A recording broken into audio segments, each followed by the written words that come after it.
tardes a todos y a todas. Después de haber transcurrido esta semana que pasó, que espero que para todos haya sido una buena semana. Y bueno, juntos nuevamente para continuar este recorrido de este curso que creo que hasta este momento les está resultando, diríamos, interesante o llamativo, ¿no es cierto? Seguir este cursado. Eso es por lo menos lo que yo creo. Ahora sería muy importante que ustedes puedan comentar cómo les está resultando, cómo les va yendo con el tema de la lectura, de los módulos. Hola Pablo, ¿cómo te va? Bueno, en fin, me gustaría escucharlos un poco. Hacer, diríamos, concentración, ¿no es cierto? Cuando nos ponemos a leer, no distraernos con otra cosa y tratar de ir atesorando todo lo que vamos estudiando. Y obviamente, las dudas que surjan, estamos siempre a disposición para poder responder cualquier duda o consulta que tengan, como siempre, ¿no?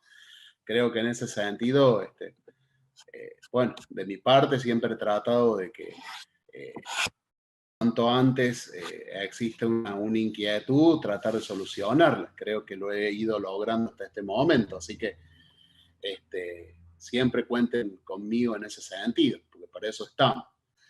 Ahí me saluda Milagro, ¿cómo andas, Milagro? Pablo dice, yo contento porque ya me falta este TP y terminaría mi cursado. Bárbaro. Pablo, sí, así es. Según lo que veía los otros días, ya estás próximo a la terminación y por lo que veo con éxito. Así que felicitaciones y bueno, a llegar a la meta, como los demás también. Bueno, vamos entonces a continuar con lo que tenemos para ver hoy. Habíamos visto en la clase pasada, estábamos recorriendo lo que era el proceso judicial y vimos acerca de el proceso civil, ¿no es cierto? Habíamos visto los distintos tipos de juicio que existían y los distintos plazos, ¿no es cierto?, que estos tienen para ser llevados adelante. También vimos algo acerca del proceso penal. ¿Se acuerdan que habíamos hablado que con la reforma de la Constitución cambió la manera, ¿no es cierto?, de ser llevado adelante, que se denomina procesal adversarial, y que ahora el juez, diríamos, ya no es el que acusa y el que juzga, sino que hay una diferenciación marcada de roles. Así que, bueno, eso íbamos viendo de lo que eran los procesos respecto de algunas ramas del derecho. Y hoy vamos a arrancar con lo que es el proceso laboral. Ustedes saben que es una rama del derecho que es muy solicitada, diríamos, por el tema de las relaciones laborales que existen, muchas de ellas que están, ¿no es cierto?, se encuentran en una situación de no registración, es decir, lo que se conoce como trabajo en negro, ¿verdad? ¿Me escuchan bien ustedes ahí? ¿Estoy llegando bien a ustedes? Sí, profe, se escucha bien. Se escucha perfecto. Bárbaro, perfecto. Bueno, les decía entonces que, bueno, la rama del proceso laboral indudablemente es una de las más que presentan mayores causas, ¿no es cierto?, en los tribunales de todas las jurisdicciones del país, ¿no es cierto?, de cada una de las provincias.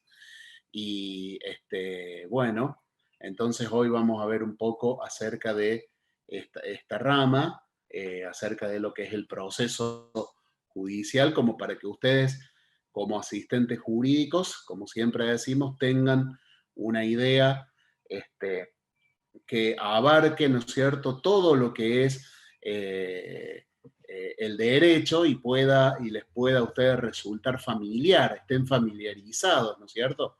Siempre decimos, no es recibirse de abogado este curso, no es ser abogado, pero sí es estar un poco capacitado para ser la mano derecha del abogado, para desempeñarse de una manera que si el abogado les dice o les habla de proceso laboral, o les habla de carta documento, o les habla de decreto del tribunal, ustedes no lo escuchen esas palabras como si fuera una palabra que no conocen, sino que la sola pronunciación ustedes puedan ubicarse a qué se está refiriendo y obviamente que, como siempre decimos, con el desarrollo de la actividad van a ir tomando experiencia y van a ir aprendiendo cosas. Esto es nada más que la plataforma de inicio o el puntapié inicial para que ustedes continúen perfeccionándose,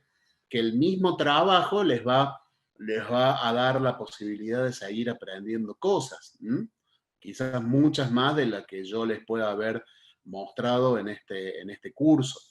Pero bueno, la idea es que ustedes salgan de este curso teniendo una base y pudiendo, diríamos, estar familiarizados con los términos y con los conceptos que cada uno de estos temas, diríamos, conlleva. Así que bueno, acá les voy a compartir para que vayan los que quieran ir tomando nota. Como les decía entonces, uno de los grandes ramas del derecho es el derecho laboral y respecto al proceso laboral, lo que podemos decir que esta rama del derecho, ¿no es cierto?, es la rama del derecho procesal que regula y busca solución a las controversias laborales de forma individual o colectiva. ¿Por qué decimos esto? Porque ustedes saben que la ley lo habilita a los trabajadores a el reclamo, ¿no es cierto?, individual, pero también lo pueden hacer por medio de su representación sindical, es decir, los sindicatos que nuclean a cada una de las actividades relacionadas con todo lo que es la parte empresarial y laboral de nuestro país, esos sindicatos que nuclean esos trabajadores tienen personería jurídica, es decir, son reconocidos por la ley como una persona, y ustedes saben, y lo vamos a ver en algún otro módulo, que las personas pueden ser de existencia física, como somos nosotros, los seres humanos, o de existencia ideal o jurídica. Entonces, los sindicatos están reconocidos como personas de existencia ideal o jurídica y, por ende, son entes susceptibles de adquirir derechos o contraer obligaciones. Es decir, ellos pueden iniciar acciones judiciales, hacer una petición judicial y lo pueden hacer en representación de grupos de trabajadores. Por eso hablamos que puede ser individual o colectivo. Y esto surge, ¿no es cierto?, en los procesos en materia de trabajo y seguridad social que se dan entre empresas y trabajadores. Ustedes saben que este desarrollo de la vida laboral siempre está, diríamos, latente, como en todos los otros órdenes de la vida, pero en ¿no es cierto?, se ve mucho el tema de las disidencias o de los reclamos, ¿no es cierto?, porque existen empresas que no, diríamos, cumplen con la ley laboral como lo deberían hacer. Entonces, los trabajadores tienen esta vía de reclamo para que se respete su derecho. Decimos también que esta rama del derecho se encarga de la relación entre la administración pública y su personal. Es decir, todo aquel que no es funcionario público y por tanto se encuentra sujeto al derecho laboral, entonces también entra dentro de lo que es la relación o el proceso laboral. Y el objeto de estudio del proceso laboral son los asuntos originados en conflictos individuales de trabajo o colectivos también, como hemos dicho, ¿no es cierto? Bien. Respecto a los tipos de procesos que nosotros podemos identificar respecto a la rama del derecho laboral, encontramos a que son los de conocimiento y respecto a estos son los que se crea un derecho, se extingue y se modifica, ¿no es cierto? Allí no hay una relación litigiosa, sino que es un reclamo o un pedido para que se reconozca un derecho que la ley le concede al trabajador. Los procesos de ejecución se ejecuta la prestación judicial predeterminada. Es decir, una sentencia que haya dictado un tribunal laboral tiene absoluta vigencia, por supuesto, y debe ser ejecutada por aquellas partes que han intervenido en dicho proceso judicial. Encontramos también los procesos de cautelar, que es cuando se cuida y se protege los derechos del trabajador, ¿no es cierto? Son medidas cautelares. Y los no contenciosos que pueden llevarse en juzgado de paz o notario. También respecto a la característica del proceso laboral, decimos que es un proceso autónomo. ¿Por qué? Porque se regula de manera independiente y tiene sus propios principios. Es decir, principios que son independientes a los del derecho civil, comercial, penal, administrativo, etc. También decimos que sostiene una posición integral porque reconoce la existencia común en la rama jurídica sin negar elementos diferenciales. Respecto a los principios del derecho laboral, podemos nombrar varios principios que los procesos de la rama laboral tienen y que son muy importantes y siguen, diríamos, administran un lineamiento dentro de el transcurso del proceso judicial. Y estos son el principio dispositivo, que tiene la iniciativa de parte, significa, y determinación de las pretensiones. El material probatorio es aportado por las partes, es decir, las partes son las que impulsan este proceso laboral. Por eso se le llama principio dispositivo.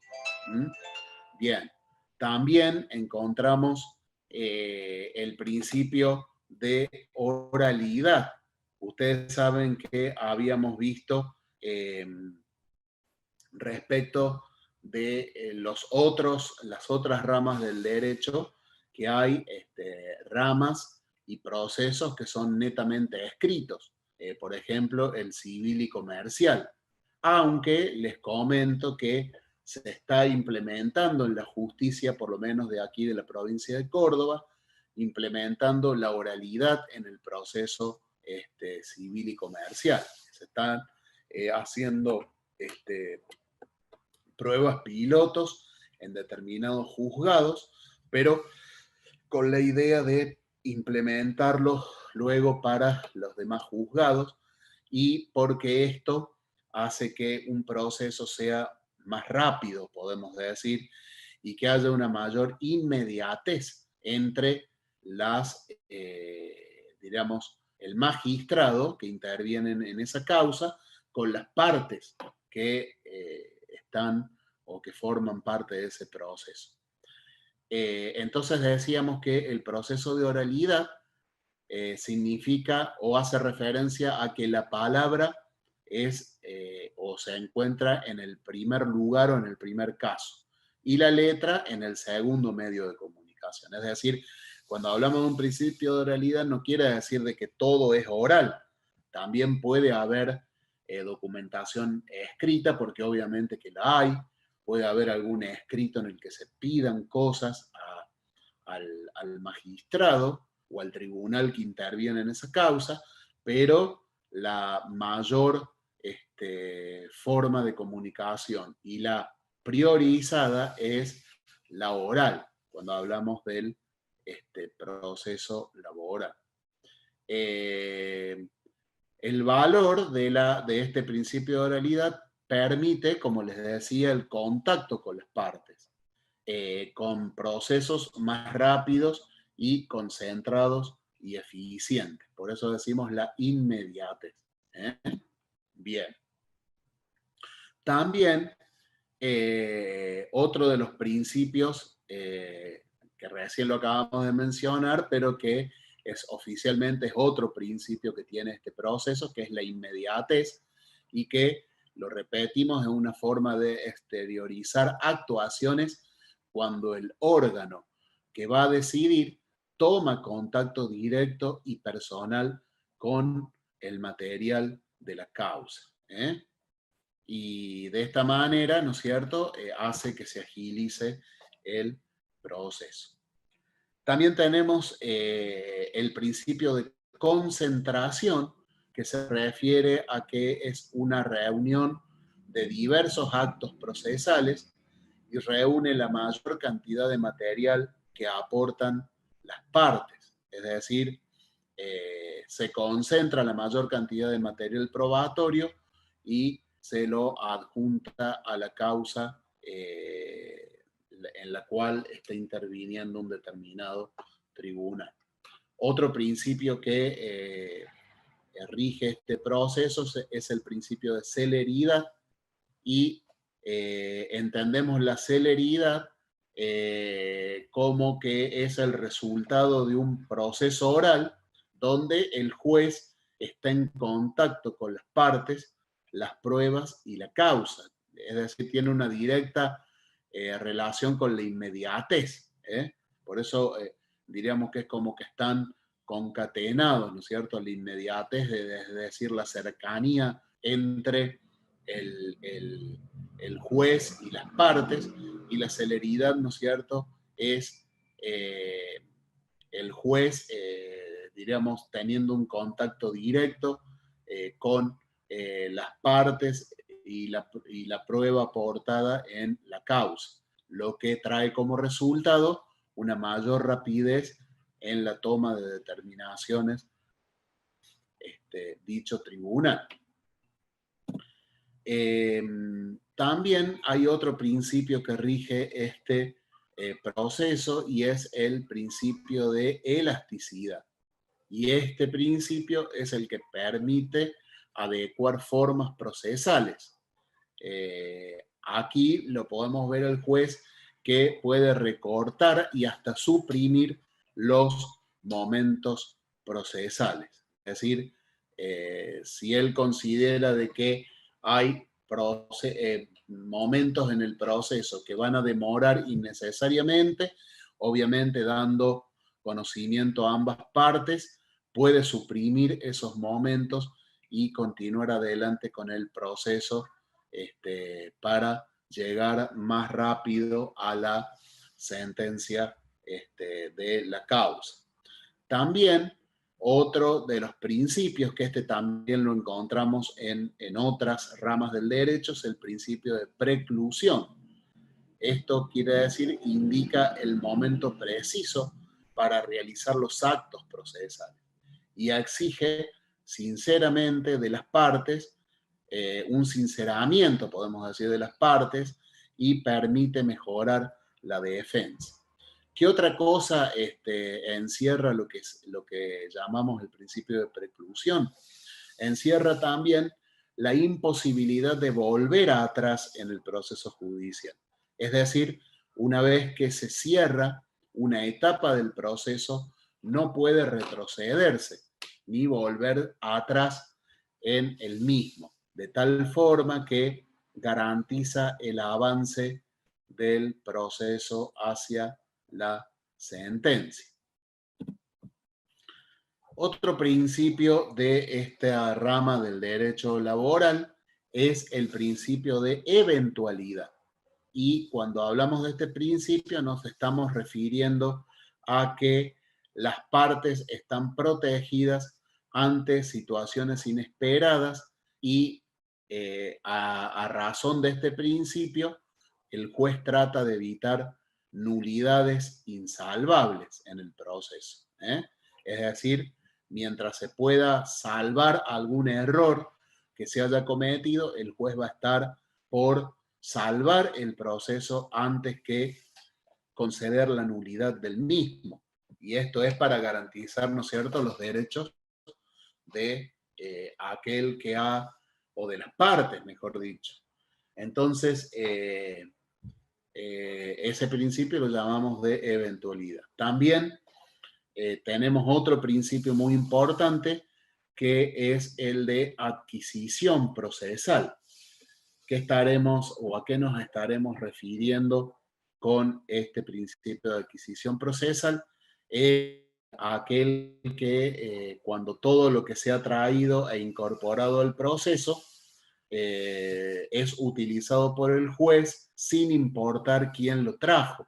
Y esto también hace referencia a que puede haber participación de terceras personas como testigos de la causa. Ustedes recuerden que la relación laboral entre una persona empleada y su empleador puede ser probada por cualquier medio. Es decir, aunque no exista la registración de esa relación, aportando pruebas, ya sea por testigos que han visto que una determinada persona ingresa y egresa todos los días a tal hora, ingresa y a tal hora egresa, que por ejemplo lo ven vestido con el atuendo de una determinada profesión, por ejemplo un mozo de un bar, un cocinero, o por ejemplo un empleado administrativo de una determinada oficina. Lo ven ingresar, lo ven egresar o retirarse a tal hora, lo ven hacer alguna gestión o trámite. Entonces, todo esto que es advertido por algún o varios testigos puede ser aportado a la causa para probar esa relación. En este sentido, la ley de contrato de trabajo, la 2744, es muy amplia y favorable a los derechos del trabajador y lo protege, diríamos, en cuanto a esta situación de desprotección que en la naturalidad se registra o se presenta. ¿Y por qué decimos esto? Y bueno, porque dentro de lo que es la relación laboral encontramos lo que es la parte que diríamos es el empleador y el trabajador. Y se considera en esa relación que el trabajador es el polo más débil de la relación.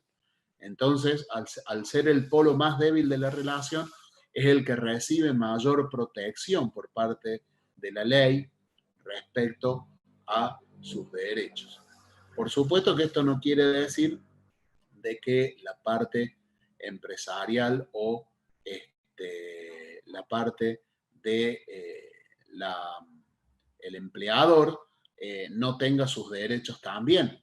Obviamente que los tiene y que ante el incumplimiento por parte del trabajador de sus obligaciones, tiene derecho también a reclamar lo que por ley le corresponde. Por ejemplo, si el trabajador debe ingresar todos los días a las 8 de la mañana y retirarse a las 16 horas de la tarde, y en ese horario laboral que ha sido previamente notificado por parte del empleador al trabajador, debe desempeñar distintas tareas que lleven adelante como resultado un determinado, diríamos,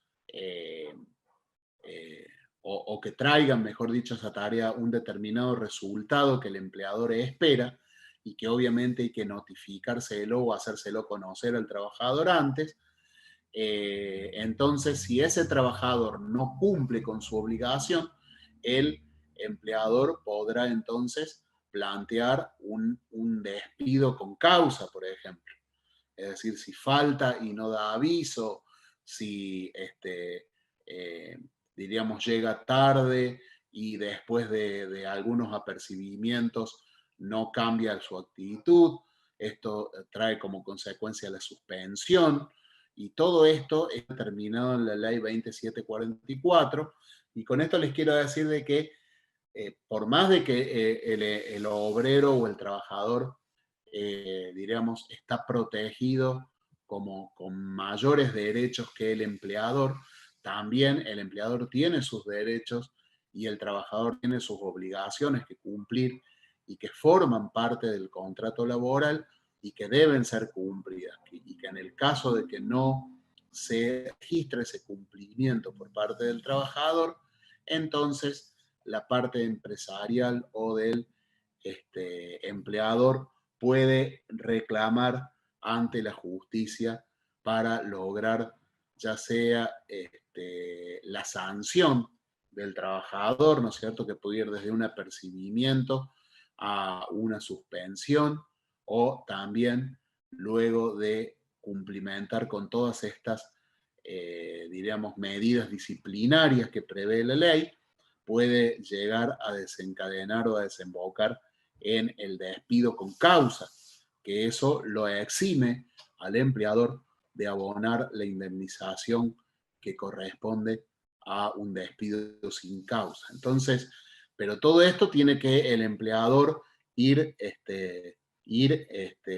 registrándolo, tiene que ir dejando evidencias de todas las medidas que va tomando y que la ley dispone, para que en un futuro reclamo que el obrero le haga no pueda entonces, diríamos, prosperar ese reclamo, porque ese empleador cumplió con todas las etapas y las medidas que la ley disponía o preveía, ¿no es cierto?, respecto de la sanción disciplinaria ante un trabajador que no cumple con su obligación. Entonces, bueno, ¿qué les quiero decir con esto? Que así como el trabajador es el polo más débil de la relación y que es el que más protege la ley, en definitiva no quiere decir de que el empleador no tenga derechos también. Los tiene, pero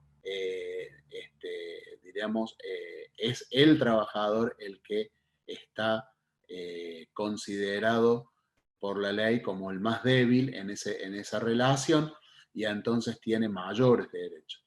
Pero ante el incumplimiento, como les decía, puede el empleador demandarlo o aplicar las sanciones que la ley prevé en contra del trabajador que incumple su obligación respecto o que surge del contrato de trabajo, ¿no es cierto? Bien, principio, bueno, ya lo hemos visto entonces, principio de adquisición procesal, referido, ¿no es cierto?, a los terceros que pueden presentarse en el proceso como testigos o cualquier otra prueba que se pueda aportar y que haga a el esclarecimiento de lo que se plantea en dicho proceso. Y si seguimos adelante, vemos el principio de publicidad, que podemos decir que cualquiera puede asistir, tenga o no interés en la causa, y presenciar el debate oral. Este proceso laboral es muy similar al proceso penal. Ustedes deben haber visto en algún momento, en algunas de esas causas, pasan a ser mediáticas y que todo el mundo habla de ellas, como los periodistas, canales de televisión, muchas veces se hacen presentes en las salas y siguen las alternativas o las instancias de un proceso penal, por ejemplo, porque es de carácter público, es decir, toda persona que quiera ingresar puede hacerlo y escuchar el proceso. De la misma forma ocurre con el proceso laboral.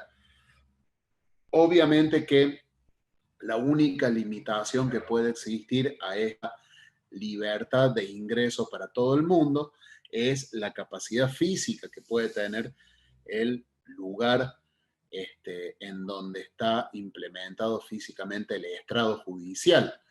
Es decir, si caben, por ejemplo, 150 personas y hay 1000 que quieren entrar, el juez arbitrará los medios para que la fuerza de seguridad permita el ingreso de la cantidad de personas que están habilitadas por las medidas de seguridad en dicho salón. Lo que quiere decir que las 850 personas que quedaron afuera y querían ingresar, no es que se los privó de un derecho que tienen, sino que no es posible físicamente y por seguridad el ingreso. Entonces, bajo ese concepto es que no se les permite el ingreso y no porque no lo puedan hacer, por alguna restricción de la ley. Simplemente no caben en una palabra y por eso no ingresan al recinto del tribunal. Otro de los principios es el principio de la sana crítica, que es el que utilizan los jueces al momento de emitir la sentencia, ¿no es cierto? La sana crítica racional. Y esta sana crítica es la búsqueda de la verdad material, ni más ni menos, y se logra con un proceso oral, inmediación del juez, partes y los medios de prueba que se aportan a la causa. Como decíamos hace un rato, este acercamiento del juez a estos elementos hacen entonces que el juez tenga todos los elementos que necesita para poder llegar a la verdad material, a la verdad real y lograr entonces el dictado de una sentencia que involucre estos elementos y que traiga como consecuencia un resultado de justicia ante lo que solicita la parte actora, ¿cierto? O el demandado. Recuerden de que muchas veces el actor puede hacer una demanda, pero el juez le puede dar la razón a la parte demandada, ¿no es cierto? Porque ha acreditado por medio de las pruebas lo que defendía en su escrito de contestación de la demanda. Entonces, la sentencia será adversa a la parte actora. Otro principio que encontramos en esta rama del proceso laboral es el principio de socialización y es un poco filosóficamente hacia dónde, diríamos, se dirige lo que es el concepto de la rama del derecho laboral y podemos decir que solo mejorando la posición del trabajador será posible la igualdad real entre las partes, dada la despareja situación. Hablamos hace un rato de el polo más débil de la relación cuando hablamos del trabajador. Entonces, si mejoramos la posición del trabajador, es lo que sostienen un poco las ideas que sostienen esta mayor reconocimiento de derechos para el polo más débil de la relación, que es el trabajador. Si mejoramos entonces la posición del trabajador, dice que solamente cuando va a ser posible la igualdad real entre las partes, porque obviamente Cuando ustedes ven que hay algo que es más débil, tiende a irse para abajo y el más fuerte es el que tiene supremacía sobre el más débil. Entonces, dada la dispareja situación de esta relación, que la podemos determinar no solamente por una situación económica diríamos, de diferenciación, sino también una situación social o cultural también. Y entonces, de esta manera, con este principio podemos emparejar la situación de las partes intervinientes en una relación laboral. Bien. Tenemos también el principio de moralidad. ¿A qué hará referencia esto? Y es ni más ni menos que cuando las partes actúan de buena fe, con lealtad y diciendo la verdad. Es decir, las leyes siempre están hechas para que las partes obren de buena fe. No siempre sucede eso, ¿no es cierto? A veces es utilizado el sistema judicial y aún los sistemas administrativos con acciones o actitudes de mala fe, ¿no es cierto? Si esto se llegara a comprobar, obviamente que existen sanciones para los actores que no estén obrando de buena fe, inclusive los abogados que intervengan en esos procesos también pueden ser llevados ante el Tribunal de Disciplina del Colegio de Abogados que rige la actividad en las distintas jurisdicciones. También tenemos el principio del favor processum, que querrá decir que ante supuestos de nulidad salvable, lo decíamos hace un rato también porque había otro principio que encierra esta situación, y entonces ante un supuesto de nulidad salvable se opta por la continuidad del proceso. Siempre el juez va a optar por la continuidad del proceso antes que por la nulidad del mismo. Y de esta manera, ¿qué va a pasar? Se va a lograr la finalidad a la cual estaba destinado dicho proceso laboral, que era impartir la justicia ante las dos partes que están yendo hacia el tribunal para probar sus dichos, ¿no es cierto? Cada uno. Y en respecto a otros principios, podemos decir el de exclusividad, obligatoriedad de la función jurisdiccional. Eso que consignamos allí, ustedes saben que es un principio que tiene raigambre constitucional, y es que toda persona tiene que ser juzgada por un tribunal anterior al hecho del proceso y un tribunal que haya sido constituido naturalmente antes de los hechos y que las leyes lo hayan constituido. Obviamente, en nuestro país hemos vivido en momentos difíciles en que hubo tribunales que se armaron y que se llamaban tribunales del pueblo y que hasta le quitaron la vida a personas, ¿no? Asesinándolos en nombre de un supuesto veredicto del pueblo.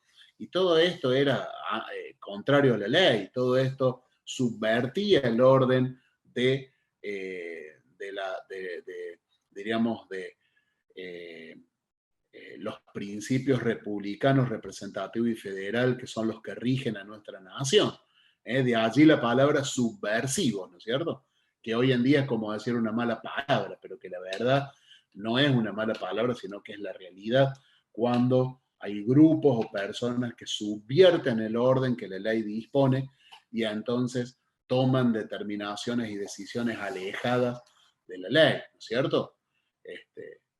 Hubo un presidente de nuestra nación que supo decir dentro de la ley todo, fuera de la ley nada. Y esto, más que un dicho, tiene que ser un hecho. No solamente un dicho, sino un hecho. Y hoy en día vemos que a la ley se la respeta poco. Vemos que si la Constitución habla de la propiedad privada, hay algunos que no les importa, violan la propiedad privada, toman tierra y pretenden ser beneficiados y pretenden que con la lástima se pase por arriba de lo que la ley dice. Y hay otras maneras quizás de solucionar y hay otras formas de, a lo mejor, direccionar los recursos de la nación, en vez de gastar en 40 asesores, contratar 5 asesores para cada diputado, o 3 o un asesor, que ya sería mucho, y todo ese dinero que se ahorra entonces, comprar predios y darle facilidad a la gente, por ejemplo, que necesita tener una vivienda y que la paguen cuotas, etc. Es decir, todo se trata de poner en marcha la creatividad, pero siempre dentro del respeto a la ley, que es lo que vemos que no se hace en nuestra nación, ¿no es cierto? A ver, allí alguien me está diciendo algo, vamos a ver. Por ahí me abre rápido el chat y por ahí no, así que les pido disculpas, vamos a tratar de abrirlo. Ahí está. Me dice, profe, una pregunta. ¿El principio de exclusividad alude al artículo 18 de la Constitución Nacional? Claro, por eso les digo que este principio tiene raigambre en la Constitución y nosotros no podemos crear un tribunal posterior a los hechos del proceso y usar una ley posterior, porque no es lo que la Constitución dice. Recuerden ustedes que la Constitución Nacional es la ley suprema de la nación y que todas las leyes que se dictan deben estar sujetas a lo que dispone la ley máxima de la Constitución Nacional, cosa que no ocurre. Hay muchas leyes anticonstitucionales que se han aprobado en el Congreso y que ser, ¿no es cierto?, planteada la inconstitucionalidad ante los tribunales, porque los jueces son el control de constitucionalidad y de última, la Corte Suprema de Justicia es la que dará el veredicto de si una ley es constitucional o no, obviamente si uno va apelando ante la negativa de los tribunales de inferior grado, ¿no es cierto?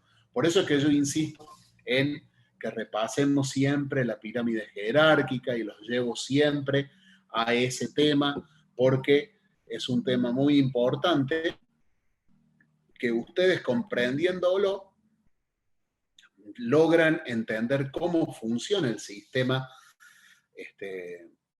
en el cual nosotros vivimos, ¿no es cierto? Sistema que está funcionando mal, pero no porque sea malo en sí, sino que justamente se lo utiliza muchas veces de mala fe. Es decir, hay personas que no tienen moralidad, que están ocupando cargos públicos, no con el objetivo que la ley prevé que tienen que tener un funcionario público, sino por allí a los que llegan con el fin nomás de poner a otros conocidos, no hacen la tarea que tienen que hacer, de ganar mucho dinero y tratar de sacar las arcas públicas sin dar cuenta, y obviamente que todo esto es mala fe y no ha sido lo que la ley prevé cuando habla de la buena fe. Por eso es que las cosas están funcionando así, ¿no es cierto? Y todo eso volvemos a lo que en algún momento hemos hablado, depende, ¿no es cierto?, de que la gente y el pueblo cuando va a elegir elija distinto, porque venimos hace ya muchos años eligiendo igual, y así nos está yendo también. Entonces hay que buscar la manera de que lleguen personas capacitadas, sobre todo honestas, que no busquen su propio beneficio, sino el pueblo y el de la ciudadanía, cosa muy escasa y difícil de ver en estos momentos, y por ello los resultados que vemos en nuestro... Bueno, seguimos, a mí por ahí me gusta hablar de estos temas, pero se nos va yendo el tiempo. En todo caso, podemos organizar alguna vez, si ustedes quieren, una charla aparte, si les interesa que hablemos de los temas de actualidad. Bueno, seguimos entonces y pasamos a ver lo que es la jurisdicción. en el proceso laboral. Y decimos que es un ámbito territorial y que identifica la materia o naturaleza al órgano jurisdiccional, poder de un órgano de Estado que ejerce sobre un individuo para resolver conflictos de intereses. Ustedes saben que cada una de las jurisdicciones del Estado tiene su delimitación territorial, ¿no es cierto? Lo que cada una de las provincias son autónomas y ustedes saben que tiene su propia administración de justicia cada una de las provincias. Y hablamos entonces de esa delimitación material que hace referencia a la jurisdicción. Y respecto a la competencia, hablamos que en materia laboral se determina por razón del territorio, de la materia, de la función y de la cuantía. Es decir, podemos tener un juez que sea competente, por ejemplo, en la rama laboral, pero que no tenga jurisdicción para entender en una determinada causa. Por ejemplo, un juez laboral de Villa María no tendrá competencia para una causa en la cual se esté radicada tanto el domicilio del trabajador como el domicilio de la empresa en la ciudad de Córdoba, por ejemplo. Bien, cuando hablamos del territorio decimos que el juez competente es el del lugar donde se encuentra el centro de trabajo y el domicilio principal del empleador. Y prima siempre la elección del demandante. Es decir, supongamos que hay un trabajador que trabaja en, por ejemplo, Telecom Argentina. Y ustedes saben que Telecom Argentina tiene su domicilio en la capital federal, en Cava, ¿no es cierto? Ese trabajador presta servicios acá en la ciudad de Córdoba y tiene su domicilio aquí en Córdoba. Entonces, si ese trabajador le interpone una demanda a Telecom Argentina, que es su empleador, puede hacerlo y es juez competente tanto juez laboral de la ciudad de Córdoba.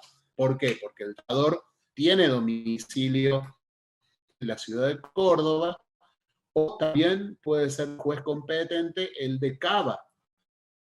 Está, ¿no es cierto?, en la calle donde está ubicada la dirección o el domicilio legal de Telecom Argentina. Y esto lo va a decidir o va a elegir, la ley le da la elección al demandante de cuál de los jueces quiere o en cuál de los tribunales va a interponer la demanda.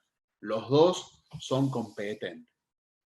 Obviamente que una vez que ese trabajador, en el caso que estoy poniendo como ejemplo, toma la decisión e interpone la acción en uno de los tribunales, después no puede seguirlo en el otro juez competente porque ya entendió en la causa, por ejemplo, el juez de la ciudad de Córdoba.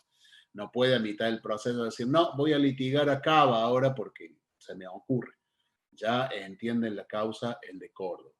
O viceversa, si inició en Cava, porque era también un juez competente, porque está dentro de la jurisdicción del domicilio principal de la empresa, después no puedo a mitad del proceso, mire, no puedo estar viajando, me sale muy caro el abogado de Buenos Aires, yo quiero venir, ya escogió al principio.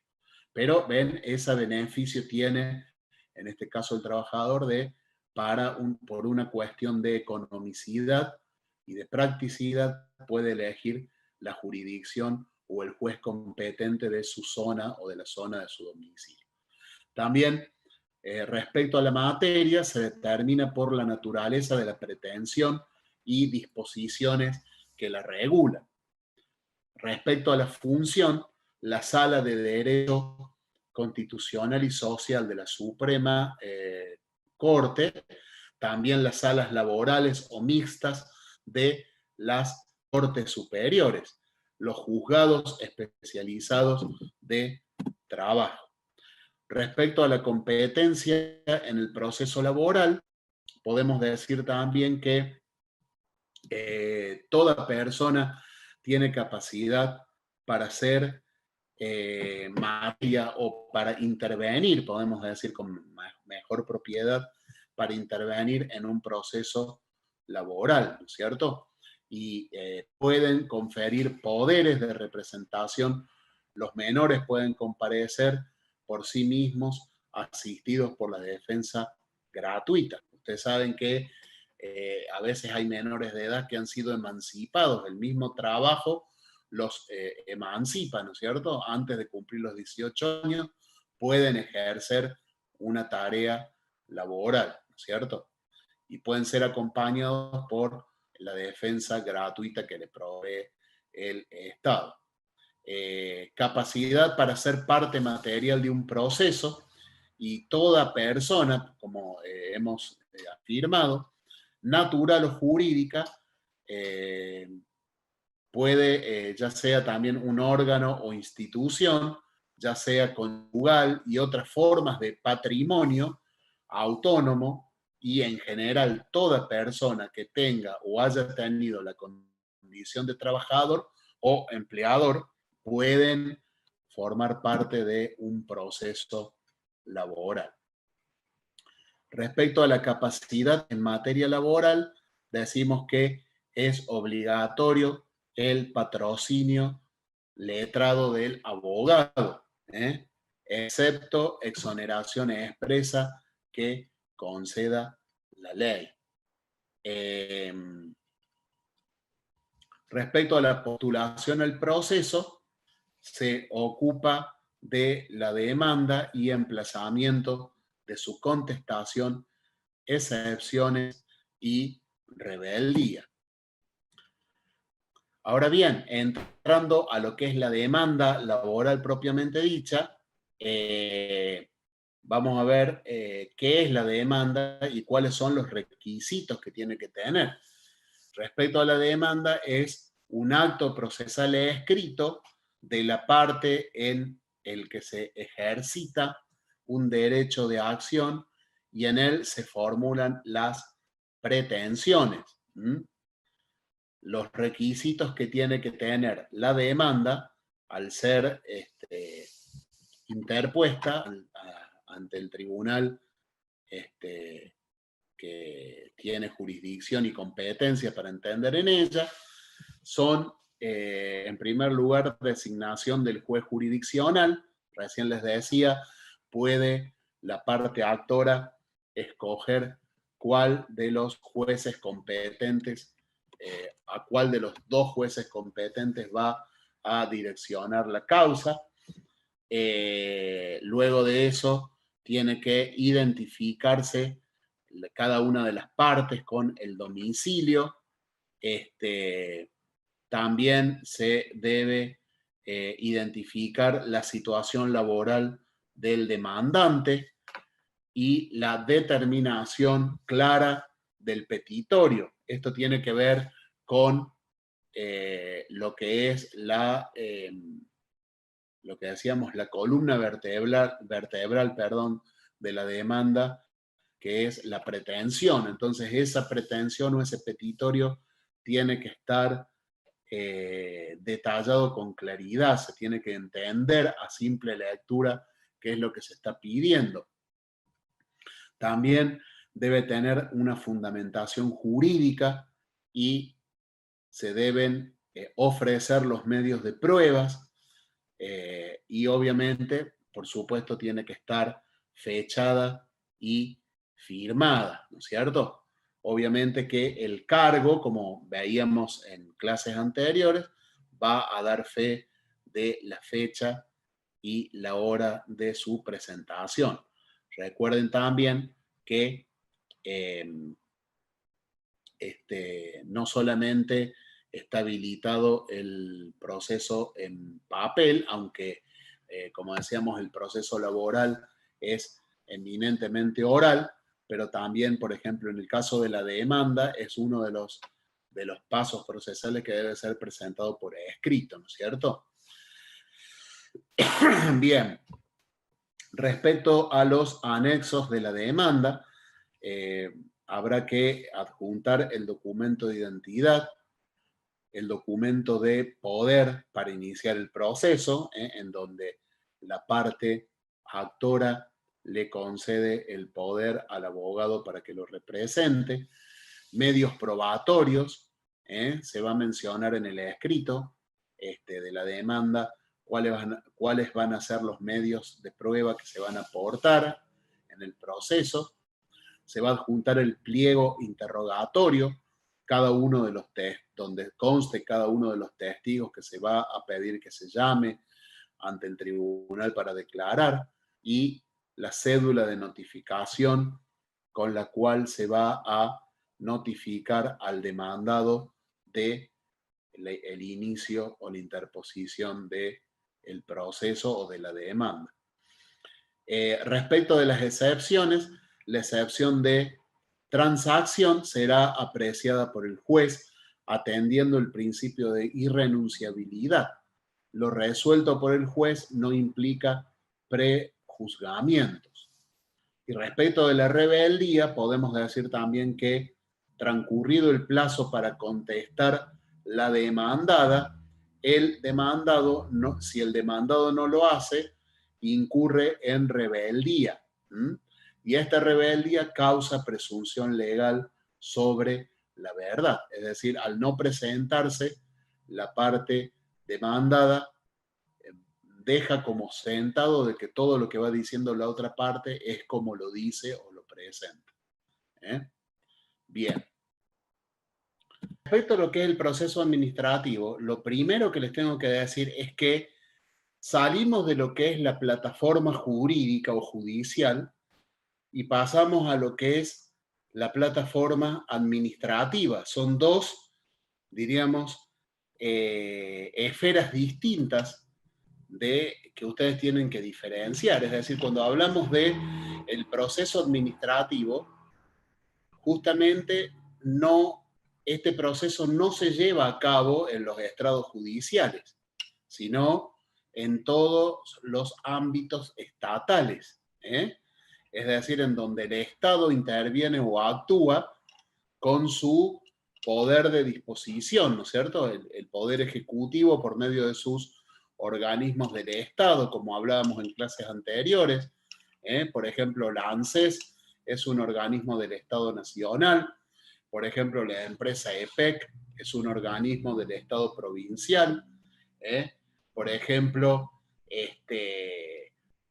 la AFIP es un organismo del Estado Nacional, y así cada una de las jurisdicciones del Estado que corresponden. Entonces, cuando nosotros entramos ahora a ver lo que es el proceso administrativo, nos estamos refiriendo a ese proceso que no es el que se lleva a cabo en los estrados judiciales, es decir, no existe un comienzo de un proceso judicial, sino que se lleva a cabo en todo lo que es la plataforma administrativa del Estado, ya sea provincial, nacional o municipal, para que ustedes tengan en cuenta a qué nos referimos con lo que es proceso administrativo. Bien, respecto a lo que es entonces el proceso administrativo, decimos que es el conjunto, este procedimiento administrativo es el conjunto de principios y reglas que sigue el Poder Ejecutivo por medio de actos preparatorios y actuaciones materiales con el objeto de expresar sus decisiones. Ustedes tienen que recordar que el Estado se manifiesta o expresa sus decisiones por medio de lo que son los actos administrativos. Un acto administrativo es una decisión expresada por un organismo del Estado. Y ese acto administrativo causa estado si no se lo discute o no se lo impugna, ¿me entienden? Para poder discutir un acto administrativo o impugnarlo, existen los recursos administrativos que son un poco lo que vamos a ver también en este repaso de lo que es el procedimiento administrativo. Es la manera que tiene el ciudadano, ¿no es cierto?, de manifestar sus derechos, ya que la autoridad pública tiene, ¿no es cierto?, el poder concedido por el pueblo, porque es el representante del pueblo y tiene el poder concedido, por eso el Estado va tomando decisiones y que influyen directamente en la vida de los ciudadanos. Con esto de la cuarentena, ustedes han podido ver muchas de las cosas que han sucedido, personas que no pueden trasponer las fronteras de una provincia a otra, o un organismo como es el COE, por ejemplo, aquí en Córdoba, que prácticamente maneja y dispone acerca de lo que se puede y no se puede hacer. Todas estas decisiones que dictan estos organismos son los actos administrativos, ¿no es cierto? Cuando sale un decreto del gobierno provincial, es un acto administrativo. No sé si alguien habló o quiere hablar. Sí, Porque, yo. a ver, Estos ¿cómo es tu nombre? procedimientos administrativos ¿Cómo es tu están sobre... nombre? Agustín.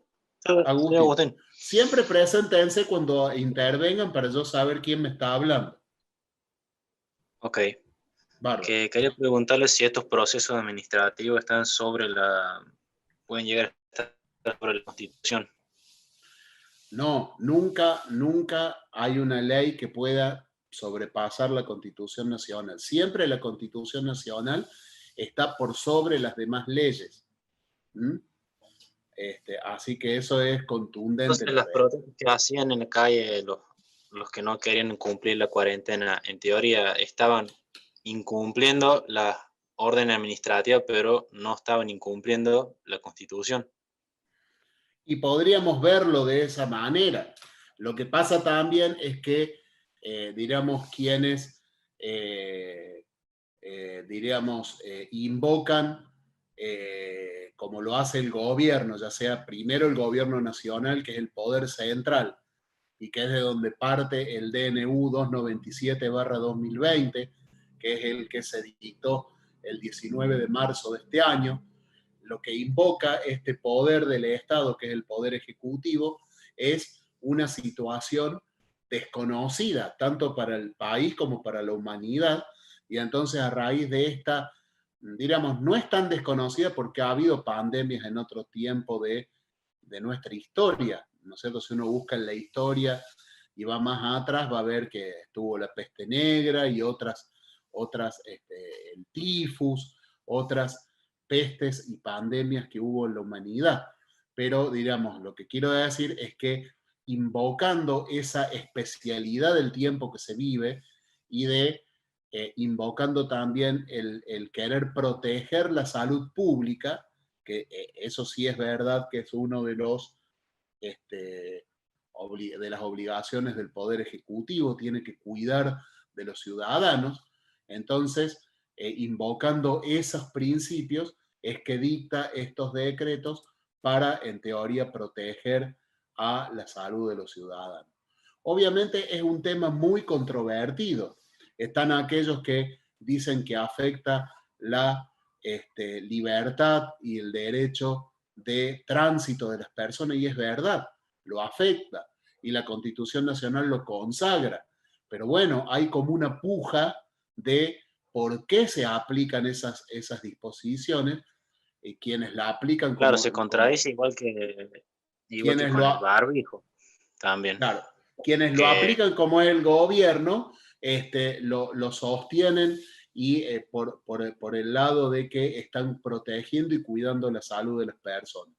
Y quienes reclaman de que no lo quieren cumplir, dice, nadie me puede prohibir a mí que yo salga de mi casa, que yo me traslade, que yo vaya de un lugar al otro, en virtud de tal artículo que la Constitución dispone respecto de la libertad de tránsito. Entonces, son posiciones o derechos encontrados. ¿Mm? Diríamos, en el derecho nunca las cosas son blancas o negras. Por eso existen los abogados, por eso existen los jueces, porque si no, diríamos, bueno, 1 más 1 es 2, listo, pasa el que sigue. 4 más 5 es 9, listo, y no se deciden así las cosas, sino que hay que mirar cada una de las justificaciones que impone quien toma una determinada determinación. Pero, valga la redundancia, quizás no me explico del todo o no les estoy dando la respuesta que ustedes están queriendo escuchar.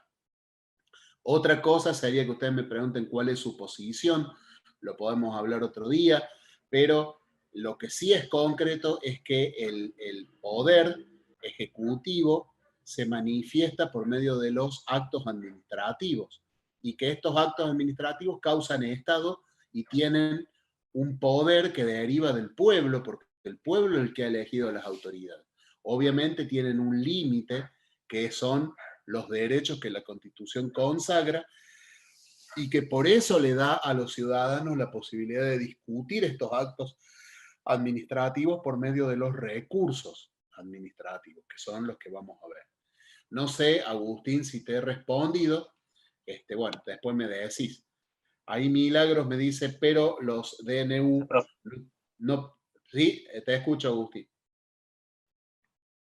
No, sí, que está bien. Cualquier cosa después pregunto el final. Bárbaro. Ahí Milagros me dice, pero los DNU no pueden regular materia penal. No sé en el caso de las multas. No, el DNU es un decreto de necesidad y urgencia y obviamente que tiene un alcance a nivel de todo el territorio nacional. Otra de las cosas también que debo decir es que el DNU tiene que ser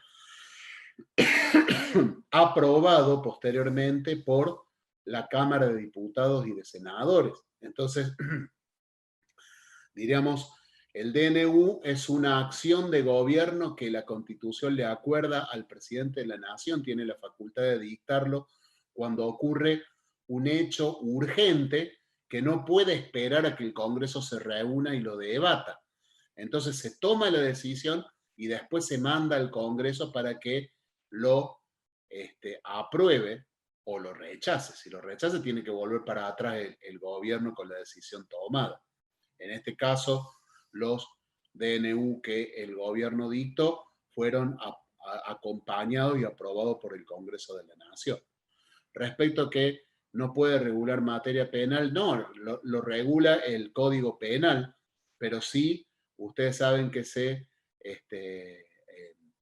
a raíz del artículo 200, creo que es 255 o 205 del Código Penal, ahí está previsto el tema de, digamos, que se le imputa a aquellos que no respetan la cuarentena establecida y que, diríamos, es como que causan con su proceder la expansión de un virus o de una enfermedad ante la sociedad o ante los ciudadanos.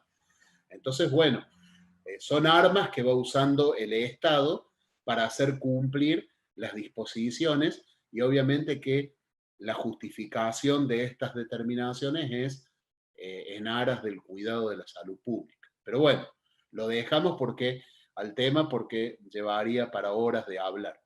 Es interesante lo que se plantea. Respecto a lo que me preguntas de las multas, la multa puede establecer el gobierno, los gobiernos de la jurisdicción provincial y municipal. También el gobierno nacional puede establecer multas, pero sería muy difícil el control, ¿no es cierto? Es decir, tendría que hacer convenios con las provincias para que la autoridad provincial se comprometa al control y aplicar una sanción a nivel nacional, ¿no es cierto? Todo esto con el fin de que las personas cumplan con las medidas o disposiciones del decreto de necesidad y urgencia. Pero bueno, como decimos, es otro tema. Ahora vamos a avanzar y respecto de, volvemos a lo que estábamos hablando, el tema de los actos administrativos y decimos que las decisiones del Estado se llevan a cabo formalmente por medio de los procedimientos reglados y obligatorios impuestos por el legislador. Es un modo de elaboración de las decisiones estatales y constituye un límite al ejercicio del poder estatal. Bien.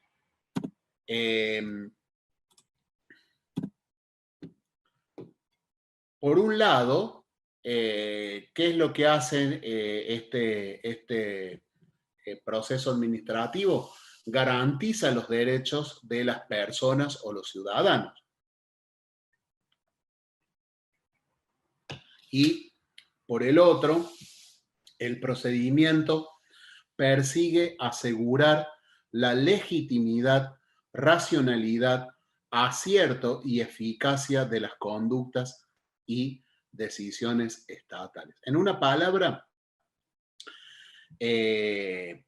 los recursos administrativos que tienen los ciudadanos son concedidos como una garantía para que se respete los derechos que le consagra la Constitución Nacional en contra de las disposiciones abusivas que pueda tomar un gobierno, ¿no es cierto? O el Estado, diríamos, haciendo uso del poder que el pueblo le ha concedido.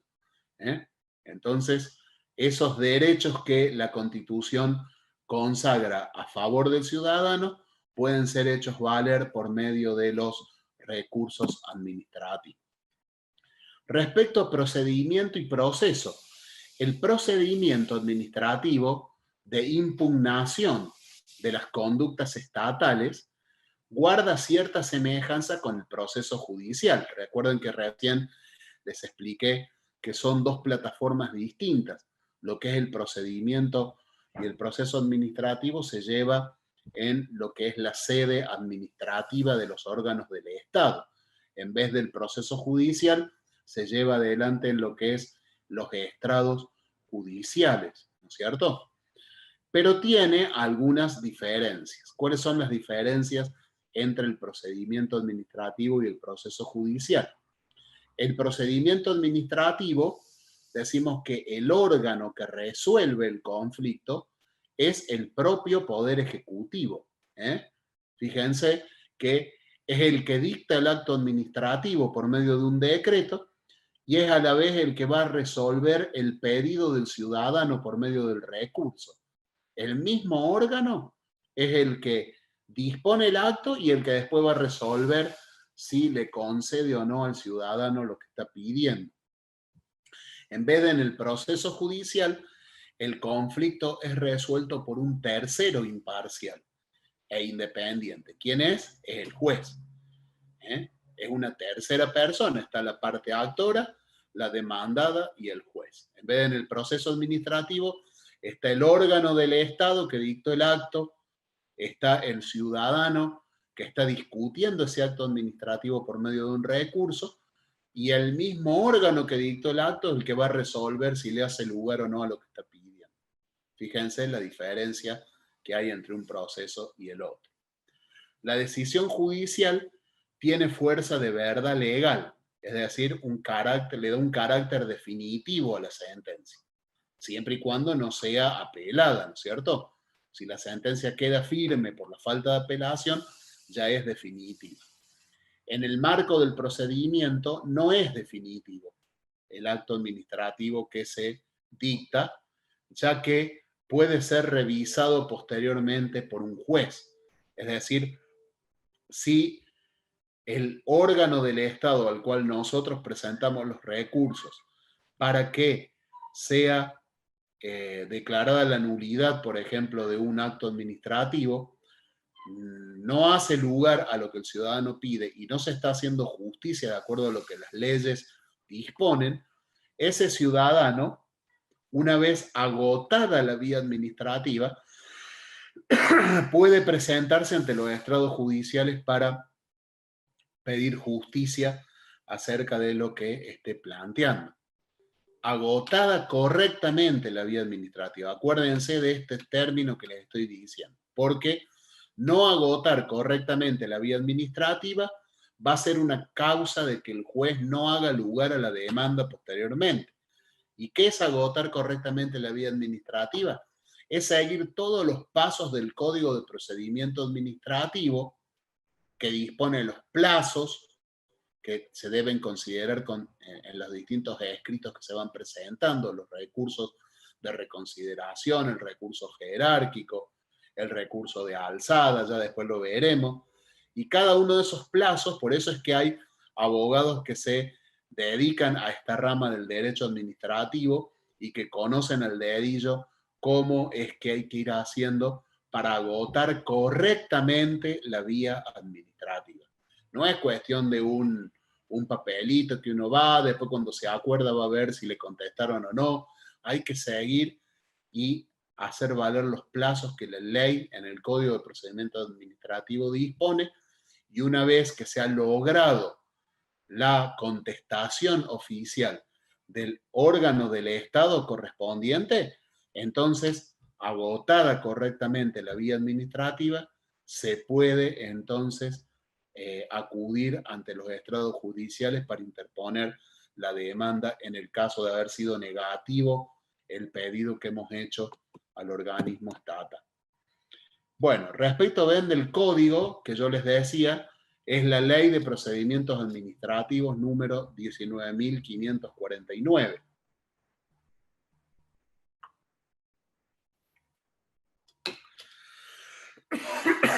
Las normas del procedimiento se aplican ante la administración pública nacional, centralizada y descentralizada, inclusive a entes autárquicos, con excepción de los organismos militares y de defensa y seguridad. Ustedes tienen que dimensionarse en su mente que hay muchos organismos estatales que intervienen en la vida de nuestra nación y hay empleados de esos organismos sobre los cuales rige esta ley de procedimientos administrativos. Y obviamente el ciudadano, cuando tiene alguna interrelación con esos organismos del Estado, puede plantear lo que disponen estas leyes de procesos administrativos en defensa de sus derechos. Entonces, la ley de procesos administrativos tiene en principio un carácter local, de modo que cada provincia es la que regula el procedimiento administrativo en su ámbito material y territorial. Y los procedimientos especiales prevalecen sobre el trámite general. Y solo cabe aplicar la ley de procedimientos administrativos en caso de indeterminación de aquellos procesos especiales. ¿Cuáles son los procesos especiales?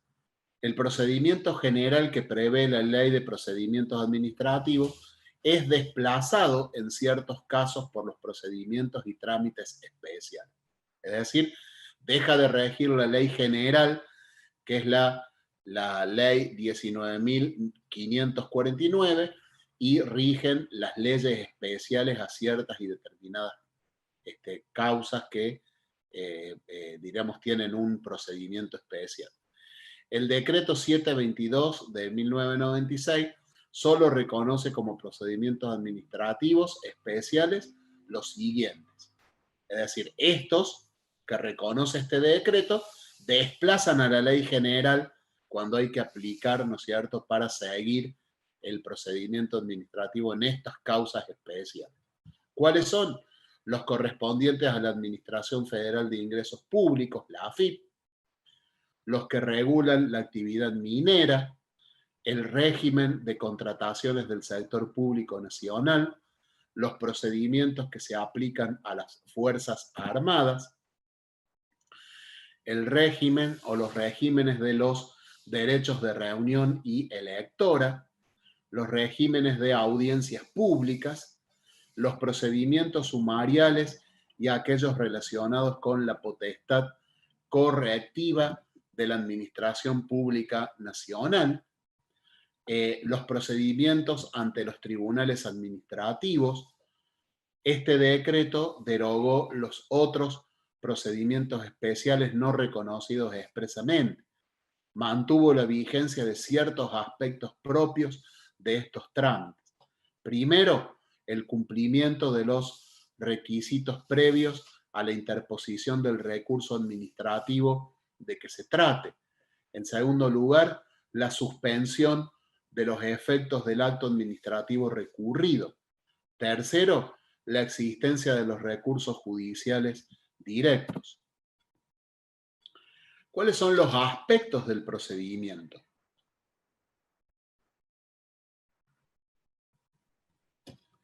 Los principios, la impulsión e instrucción de oficio. Impulsión e instrucción de oficio, esto vayan diferenciándolo, ¿no es cierto? El Poder Ejecutivo debe instar el trámite por sí mismo, ¿ven? Esto es de oficio. Esto quiere decir de oficio. Y no es que está esperando que cada una de las partes lo impulse, sino que la ley dispone que el Poder Ejecutivo es el que debe impulsar el trámite. Entonces, por eso se dice que es una impulsión e instrucción de oficio. Impulsarlo y avanzar hasta la resolución, aun cuando la parte interesada no lo hiciere. Aquel que cayó en olvido, presenta un recurso, se olvidó de que lo había presentado y no por eso ese planteo va a quedar cajoneado y no se va a disponer nunca más una resolución. Todo lo contrario, la ley dice que el poder, o mejor dicho, el organismo al cual se ha presentado, tiene que ocuparse de impulsarlo de oficio hasta llegar a la resolución, ya sea favorable o desfavorable para el ciudadano que la ha planteado o para el administrado, si hablamos con propiedad legal. Las actuaciones administrativas son impulsadas por el órgano competente, sin perjuicio de que el interesado también puede instar el procedimiento. La ley de procedimiento administrativo dice que transcurridos los 60 días desde que el trámite se paralice por culpa del administrado, el órgano competente le notificará que si transcurriesen otros 30 días de inactividad, se declarará de oficio la caducidad de los procedimientos, archivándose el expediente. Obviamente que mediante la notificación, ¿no es cierto? Y esto hace de que el administrado esté en conocimiento de que dentro de 30 días que transcurran después de los 60 de inactividad, va a caducar el derecho que ha reclamado. Entonces, yo creo que si realmente tiene interés, va a presentarse y a continuar con el trámite que había iniciado. No cabe aplicar la caducidad en los siguientes casos. ¿Cuándo está prohibida la caducidad? Saben ustedes que la caducidad es la pérdida del derecho por causa del transcurso del tiempo. Es decir, la ley prevé un cierto tiempo. Pasado ese tiempo, no se movió el proceso, no se impulsó, entonces la ley considera de que no hay una real voluntad de quien lo inició de seguirlo y da por decaído el derecho que ha reclamado. Entonces, no cabe aplicar la caducidad en los siguientes casos. Y esto la ley lo hace para resguardar ciertos derechos de los ciudadanos que son: cuando se trate de trámites relativos a la seguridad social, algo tan sensible como es las jubilaciones, las pensiones, las asignaciones por hijos, etc. B, los trámites que según el Estado deben continuar por sus particulares circunstancias. C, los trámites en que esté comprometido un interés colectivo que sobrevino luego de iniciado el procedimiento. Y el Ejecutivo, en el desarrollo del trámite, puede resolver cuestiones no planteadas por las partes, siempre y cuando se observe debidamente el derecho de defensa de las personas. Solo procede en los trámites iniciados por las partes donde el interés es particular. también podemos hablar acerca de lo que es la celeridad, la economía, la sencillez y la eficacia del procedimiento administrativo. Son principios del procedimiento administrativo. El principio de celeridad supone, y ya lo hemos visto un poco en la rama del derecho laboral, y son similares, obviamente. El principio de celeridad supone rapidez e inmediatez. Recuerdan que habíamos definido así ya en el proceso laboral. Rapidez e inmediatez en el desarrollo y resolución de las actuaciones, y en tal sentido, las normas establecen dos herramientas. Por un lado, las incorporaciones de plazos breves respecto de las actuaciones del Estado, e incluso sanciones a los agentes responsables en caso de incumplimiento de tales términos. Es decir, tenían que responder o contestar en 7 días y no lo hicieron, entonces tendrán la sanción correspondiente por no haber cumplido con lo que disponía la ley. Por el otro, la regulación del instituto del silencio. ¿Qué querrá decir esto? De modo que el vencimiento de los plazos deba interpretarse como rechazo de las pretensiones de las personas. Es decir, ante el silencio del organismo del Estado, se interpreta como respondido en forma desfavorable. Entonces, el administrado solo tiene que esperar el plazo. No siempre ocurre así, la ley lo dice concretamente. En caso de silencio, por ejemplo, en un determinado caso, se interpretará como resolución desfavorable. Entonces, al vencerse el plazo automáticamente, no habiendo contestado la administración pública, es decir, en caso de silencio, se va a interpretar como negativa de lo solicitado por el ciudadano o el administrado. Y en ese caso, entonces, queda habilitado para seguir el paso correspondiente con el siguiente recurso que la ley de procedimiento administrativo disponga. Respecto al principio de economía, significa lograr los objetivos con el menor costo posible. Este principio también rige en todas las ramas del derecho cuando hablamos de el proceso judicial, el principio de economicidad, lograr los objetivos con el menor costo posible. El principio de sencillez es la simplificación de los trámites y supone que el procedimiento debe tener tales caracteres que cualquier sujeto pueda seguir. Igual al principio de economía procesal en derecho procesal, profe. ¿Cómo? ¿Quién habla? Perdón. Víctor. Víctor, ¿cómo andas? ¿Cómo le va, profe? Sería Bien. el mismo principio de economía procesal en derecho procesal, ¿verdad? Claro, claro, claro. Por eso decía que este principio de economía rige también en la justicia, en los procesos judiciales, en todas las ramas del derecho. Claro, Muy se bien, comparte en tu varias aporte. ramas, ¿verdad? ¿Cómo? Se comparte eso en varias ramas, digo. Claro, claro, claro. Muy bien el aporte.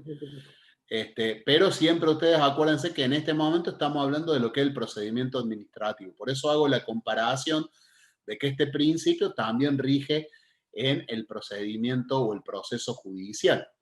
El principio de economicidad. Muy bien.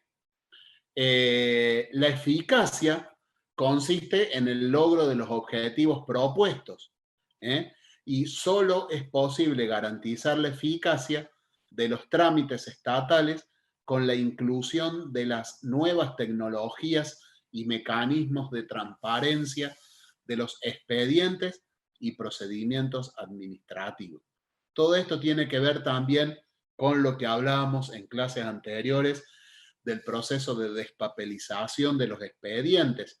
Si bien es cierto, lo hablábamos en lo que es el fuero o en los estrados judiciales, o hablamos del poder judicial de la provincia de Córdoba, pero también todo este proceso de despapelización se está aplicando en las partes administrativas de lo que son los organismos del Estado a nivel nacional, provincial y municipal, lo que provoca o produce, ¿no es cierto?, que estas nuevas tecnologías transparenten el proceso, porque ustedes saben bien que todo lo que se va haciendo por internet, mandar un mail, presentar un escrito digital, todo queda registro de eso, ¿no? No hay forma de que, como pasaba antes, uy, se me perdió el escrito que presenté, uy, no lo tengo, no sé dónde lo dejé. Está todo blanqueado, todo a la vista. Entonces eso, por eso es que hacemos referencias que apunta a la transparencia de los expedientes, en este caso expedientes administrativos, y los procedimientos, y también a la eficacia, porque como les digo, ya no podemos argumentar que se perdió algo, que me olvidé, que lo dejé en el cajón, que no, está todo por medio digital y debe haber sido presentado en tiempo y en forma, ¿verdad? Bien. Respecto a los principios de informalismo a favor del particular,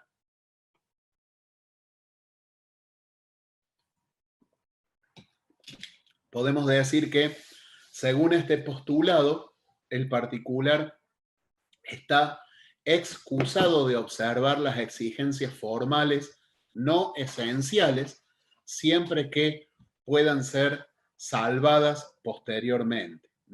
Por ejemplo, si yo me dirijo al ministro de Salud de la provincia de Córdoba y pongo señor o doctor tanto, no recuerdo ahora el nombre del ministro de Salud de la provincia, y pongo, por ejemplo, secretario de Salud. Entonces, ahí hay un error en la designación del cargo de la persona a la cual me estoy refiriendo, porque no es lo mismo decir ministro de Salud de la provincia de Córdoba que secretario de Salud de la provincia de Córdoba. Sin embargo, en función a este principio del informalismo a favor del particular, ese,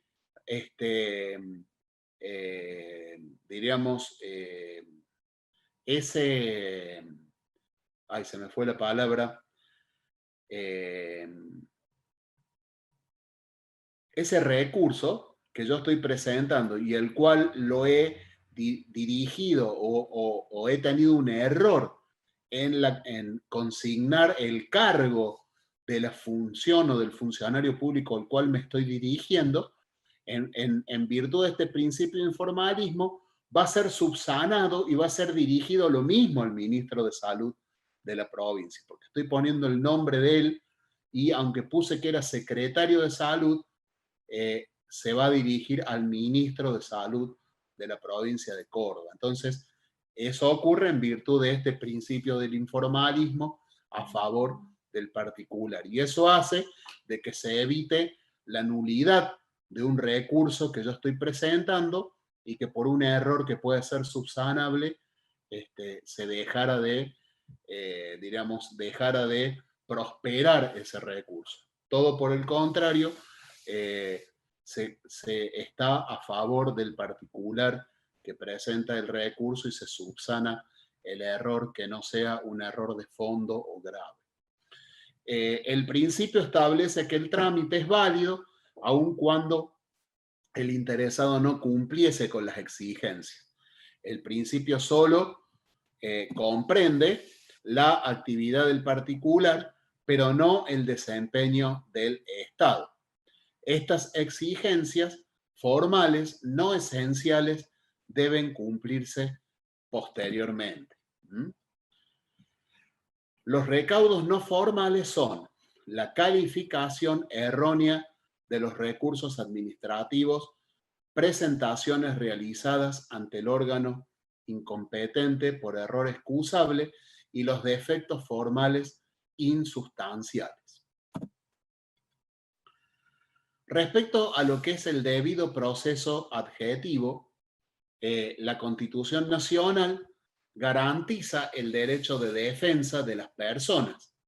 Y este derecho, en el marco del procedimiento administrativo, es conocido como el debido proceso adjetivo, y este comprende el derecho a ser oído.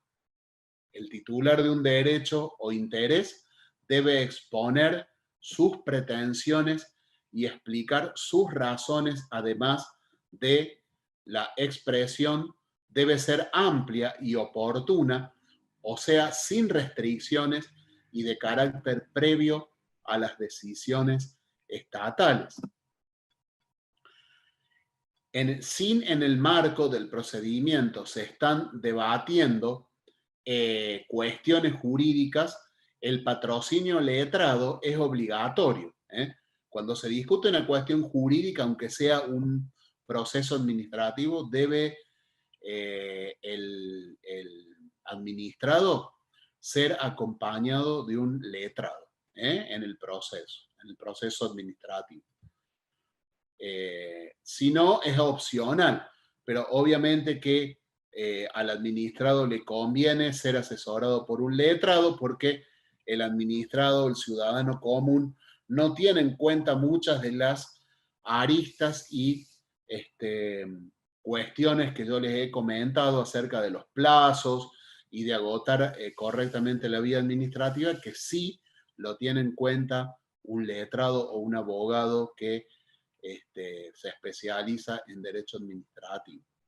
El derecho a ser oído solo puede ser ejercido plenamente si es completado con el derecho instrumental de conocer las actuaciones y las resoluciones que puedan afectar derechos.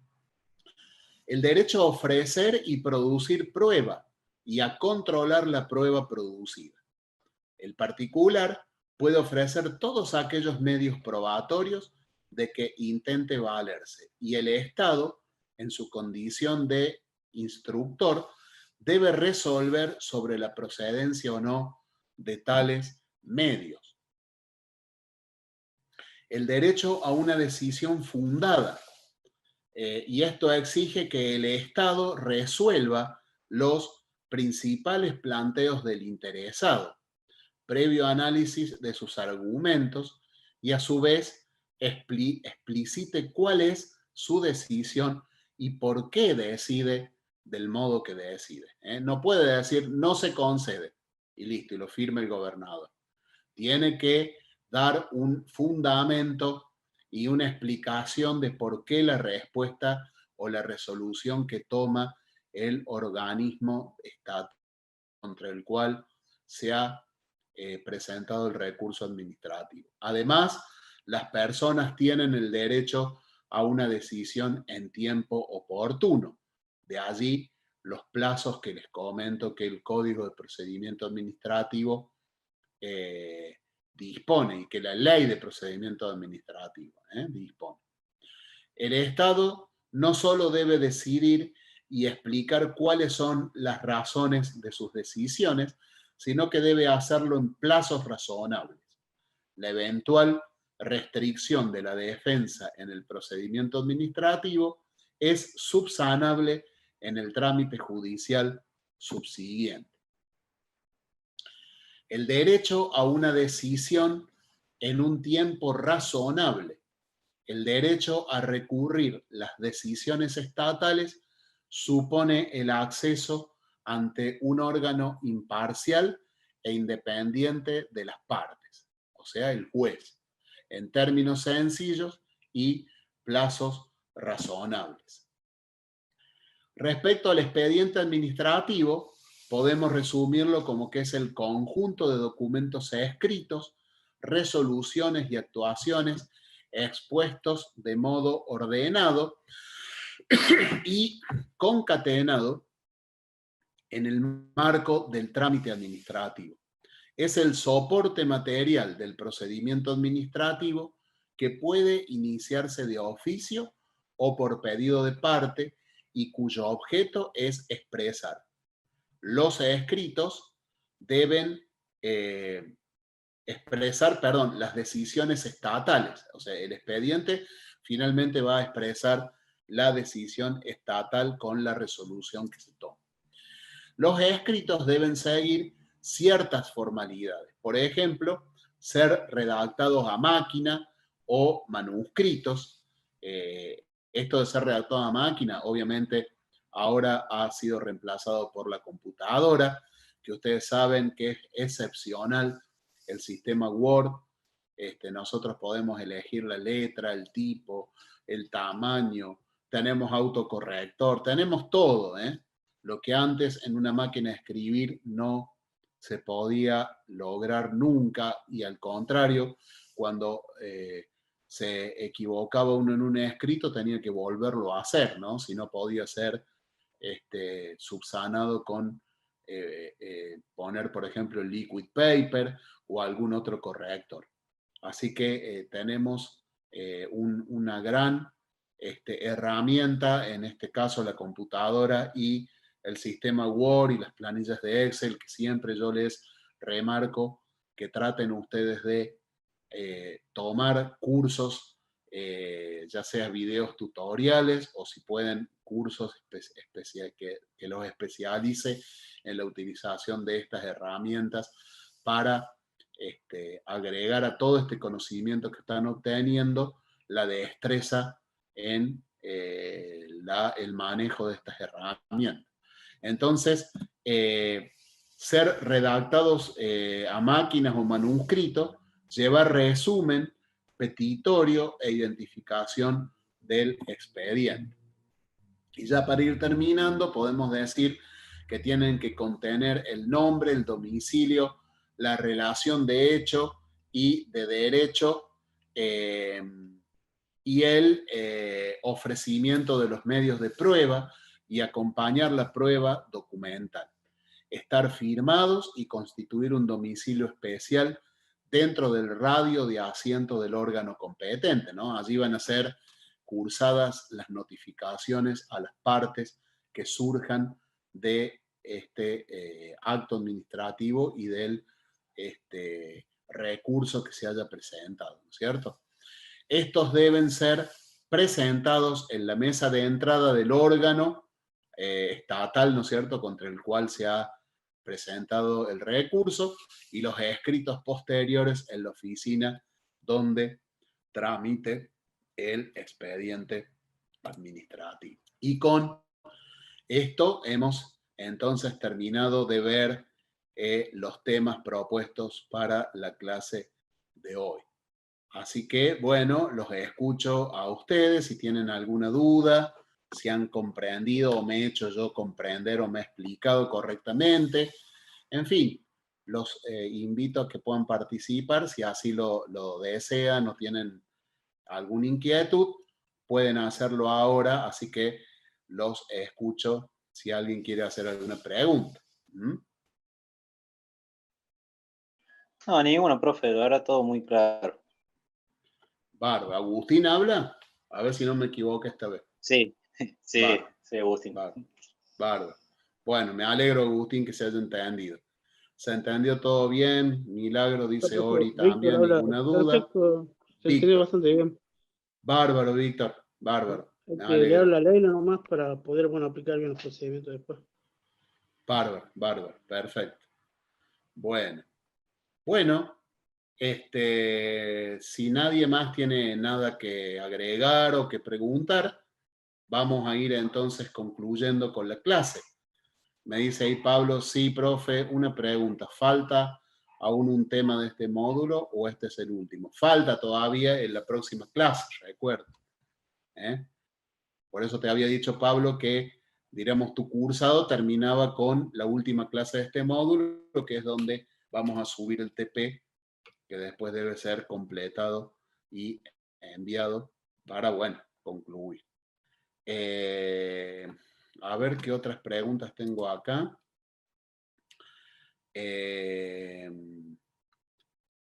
Sí, profe, ya está. Maxi me dice, hola, profe, ¿cómo se llama el trabajo práctico de este mes? Bueno, el de septiembre se llama el estudio jurídico.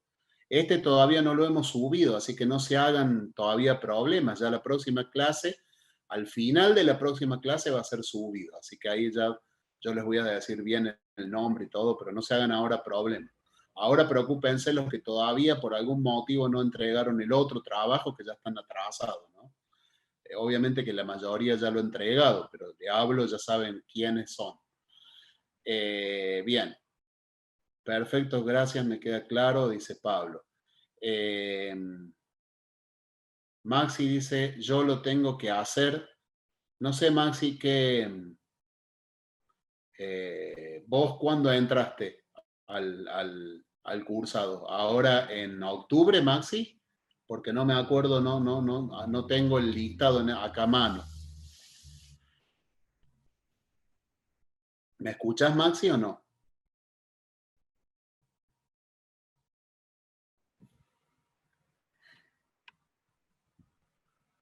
...26 de septiembre. Por eso, entonces, todavía no has hecho el primer TP. El primer TP, Maxi, lo vamos a subir la próxima clase para vos. Vos comenzaste en octubre a cursar, ¿verdad? Si es así, porque ya 26 de septiembre, claro. Entonces me dices que sí, todavía no hay TP que estés obligado a hacer. Va a venir ahora la próxima clase, así que quédate tranquilo. Bárbaro. No sé si alguien más quiere hacer alguna pregunta o agregar algo. Si no, vamos a ir terminando. El trabajo de septiembre no lo hago. Es que si vos has entrado el 26 de septiembre, vos no hiciste el módulo de septiembre. Vos entraste y ya empezaste octubre directamente. Así que no lo tenés que hacer. El que tenés que hacer es septiembre. Es el de octubre. Porque ya 26 de septiembre ya terminamos todas las clases. O sea, entraste en la última clase, ya no va. Ese módulo lo vas a hacer al último ya del cursado. Bueno, gracias. Perfecto. Bueno, chicos y chicas, ha sido un gusto para mí, como siempre, compartir la clase de asistente jurídico y como siempre, quedo a disposición por cualquier duda que tengan o consulta o sugerencia por los medios o canales de comunicación que ya saben ustedes están abiertos y están a su disposición para que lo utilicen cuando guste. Así que, dicho esto, me despido de ustedes, cuídense y si Dios quiere, nos vamos a ver la próxima clase el próximo jueves. Que tengan muy buenas noches, muy buen fin de semana y hasta la próxima clase si Dios quiere. Nos vemos, Chao, profe. profe. Cuídese. Chao, que anden muy bien. Que tenga buen fin de. Igualmente usted.